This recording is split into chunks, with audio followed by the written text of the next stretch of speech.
আসসালামু আলাইকুম। আমি মেজর সৈকত এবং আমার সাথে আরো অফিসার আছেন, মেজর আকিব আছেন, লেফটেন্যান্ট মেহেদি আছে, লেফটেন্যান্ট তোকি আছে এবং লেফটেন্যান্ট শাফিন আছে। আমরা সবাই বাংলাদেশ সেনাবাহিনীর 44তম ইনফ্যান্ট্রি রেজিমেন্টের সদস্য।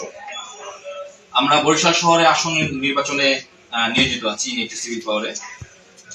আপনারা জানেন যে বিগত 20 জুলাই 2024 থেকে বাংলাদেশ সেনাবাহিনী দেশের সার্বভৌমত্ব রক্ষার পাশাপাশি দেশের আভ্যন্তরীণ শান্তি শৃঙ্খলা বজায় রাখার জন্য একটি সিভিল পাওয়ারে নিয়োজিত আছে। নির্বাচন কমিশন এবং সরকারের নির্দেশনা অনুযায়ী বাংলাদেশ সেনাবাহিনী, বেসামরিক প্রশাসন ও অন্যান্য আইন শৃঙ্খলা বাহিনীকে সহায়তা প্রদান করে আইন শৃঙ্খলা রক্ষা, ভোট কেন্দ্রের নিরাপত্তা নিশ্চিতকরণ এবং একটি শান্তিপূর্ণ, সুষ্ঠু ও গ্রহণযোগ্য নির্বাচন অনুষ্ঠানের লক্ষ্যে কাজ করে যাচ্ছে। আমি স্পষ্টভাবে জানাতে চাই যে বাংলাদেশ সেনাবাহিনী সম্পূর্ণ নিরপেক্ষ ও পেশাদারিত্বের সঙ্গে দায়িত্ব পালন করছে। আমরা কোনো রাজনৈতিক দলের পক্ষে কিংবা বিপক্ষে নই।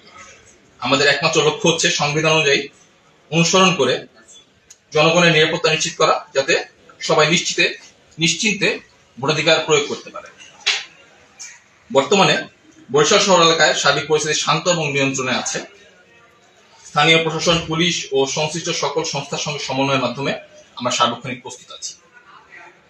গণমাধ্যম কর্মী সহ সকলের সহযোগিতা কামনা করছি, যাতে সম্মিলিত প্রচেষ্টায় একটা সুন্দর এবং সফল নির্বাচন আমরা সামনে দেখতে পারি। ধন্যবাদ।